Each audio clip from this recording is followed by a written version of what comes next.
It's a 24-foot old box truck bed. Got it for free. What we're going to try to do is come up with three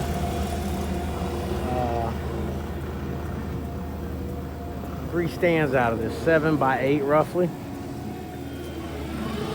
Like I said, it's free, so it's not in the best shape, but you see right here, I've already cut the chop saw. Most of it's all aluminum, so it cut pretty easy, other than went through the E-track on the inside, which other than that, it cut really easy with a chop saw, of course. But we'll put some tin on top. Cut us out some windows, probably right on along them top, below the E-track and the other screw line there.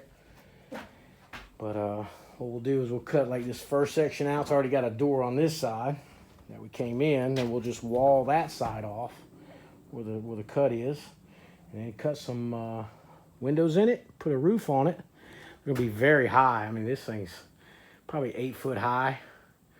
So, not a big deal.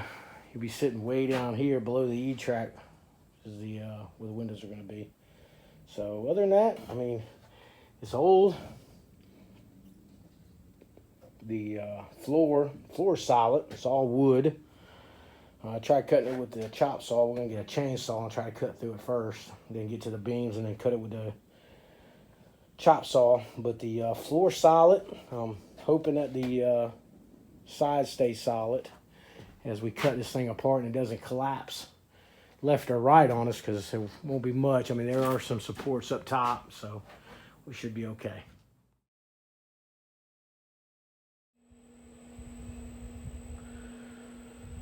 All right, we're back here in the shop working on our third stand here. This started out as a 24-foot box off a commercial truck, like a reefer truck. We've cut 3 stands out of it.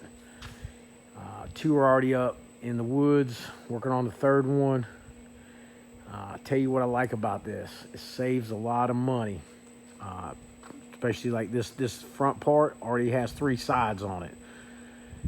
I've retrofitted sheds, 10 by 10s, 8 by 8s, which are great. They're already built. If you can get them for free, cut the windows out how you want them. But I really like this as well. All we had to do on this, because since this was the front half, it already has 3 sides, is we did the wall back here on the back and framed in the door as we did it. So take you inside here and show you what we did real quick. At the time we started this last year, that's during when the wood prices skyrocketed. You couldn't get a 2x4 for like 10 bucks. And I just couldn't bring myself to do that. So my uncle come across these landscape timbers at the time for like 4 bucks or something. So basically we screwed 4-inch lags from the top all the way across. And framed the whole back of this with you know, these landscape timbers, and put a 36-inch door inside, and that was it. Then I had a square 8 by 8 by about 8 foot high box. So doing it this way, if you have the ability to get one of these reefer boxes or box off a commercial truck, you can get, you know, 3, depending on how big you want them. I like these bigger ones because we hunt 2 people. You can move around a little bit, and the height is great for if somebody's going to bow hunt out of it, they can get a full draw in here, sitting down or standing up. And we'll go through the windows, how I did the windows next, and we're going to put some shelves in it. We're going to put some paint on this thing, and we'll go from there. All right, I'm going to show you what we did with the windows. Your call how you want to do it. Again, this is an 8 foot by 8 foot by 8 high. So two person stand, can bow hunt out of it. You can because the height, and that's the reason I cut these windows. I did these windows right here at 15 inches by. They're actually different because I kind of miscalculated on the other one, but you got these struts in here. These right here. You got a strut, a strut, a strut. But I cut this first one with a concrete saw, and as well as the other ones that I did in the past. And the problem with using a concrete saw is it gets heavy.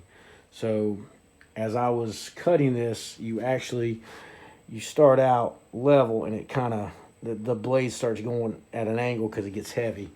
So on the other two windows, I used a skill saw. All you're cutting is wood, a little bit of aluminum, and the tin. And it did very well. Cut right through it. I slowed down when I hit the aluminum right here, but other than that, it cut right through without a problem. I feel like I got a more level cut. And then what we did is, you can see I added what I did, because it's hard to. This is kind of what you're going to get when you cut this out. Same thing here. This is all hollow. So I used what I had was scrap, some white cedar planks that I had from another big project we did. And basically, this is what I did right here. It's already 1.25 inches, and I did it by 2 inches. You could go more, you could go less. That's what I was getting out of each board. And I cut them into whatever sizes they were, and either beat them down or they'd slide down. Now, you can see a little gap here, no gap, little gap. Doesn't really matter. It's a deer stand, so you could be as precise as you want. You can see I notched out on these ones, on these windows, and I did the same thing with these, because this is tin, a little bit of, looks like 1/4 inch, 3/8, and then this fiberglass inner piece because it was a reefer truck. When you cut this out, none of this is just the only thing holding it together is at each one of these. So went all the way around and squeezed it all together. Then I ran these through the table saw because, again, the tin here might be a little bit longer or shorter depending on how flush you cut. And with this particular one was the angle cut, so it was kind of, instead of being this, it was a little bit longer. So pain in the butt to get in the hole. You want to leave a little gap in here, so because when you put the hinges in, you want to swing in. You don't want it to rub. So I ran them, took about 1/4 inch off both sides and on the ends here, and it just made it a more smooth square cut.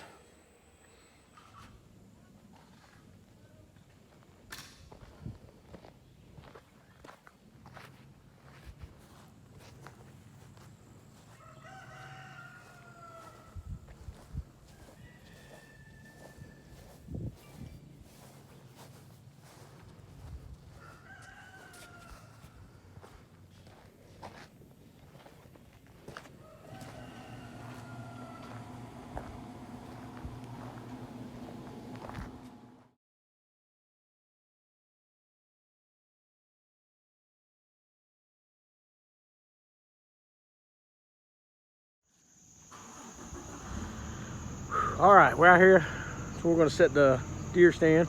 Yesterday we drilled 4 holes, put 4 telephone poles in. And what we're doing here, you see we don't have the faceplate on. The reason why we're doing it this way is now when we bring the shed in on the forks, it sets right down on these 2 outer supports, and the forks come right down the middle, and then we'll put the faceplate on the front. We've done this with the faceplate on basically, and then we end up having to block it up higher with blocks because we couldn't get the forks out. So this time we're doing it that way.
All right,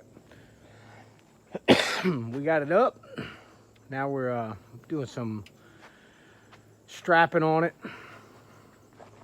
This is just some like 2-inch metal strapping we're using around the corners, and some metal self-tapping screws. And what I did was loop it around the existing bar from the truck.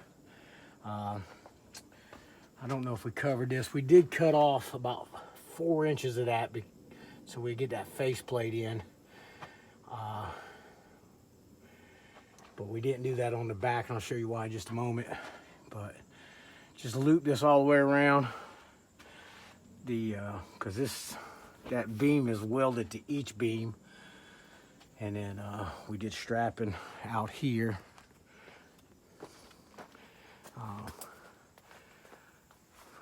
All the way around. I'm gonna do the other beam here in a minute. But I'll show you why we didn't have to cut on the back.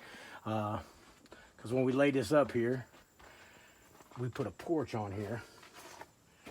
Got a little, we had 10 footers, 10 foot 2x10s is what we used. So we just left what was hanging out the back.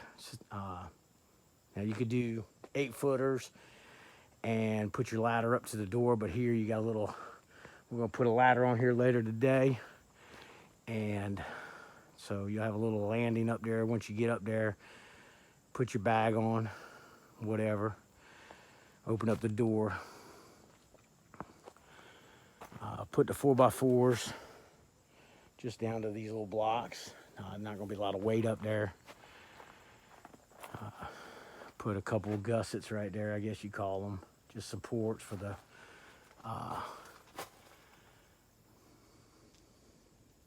two by tens. But we lagged every one with a big lag and a smaller lag. You could, whatever you want to do. We had a bunch of the bigger ones from another deer stand, and then we just got some smaller ones. But 2 on each one, and then we did 1 on each runner here. They're really not, these center ones aren't, these 2 center ones really aren't supporting anything. So I'm gonna finish strapping this thing down, and then we'll get to the steps, I believe.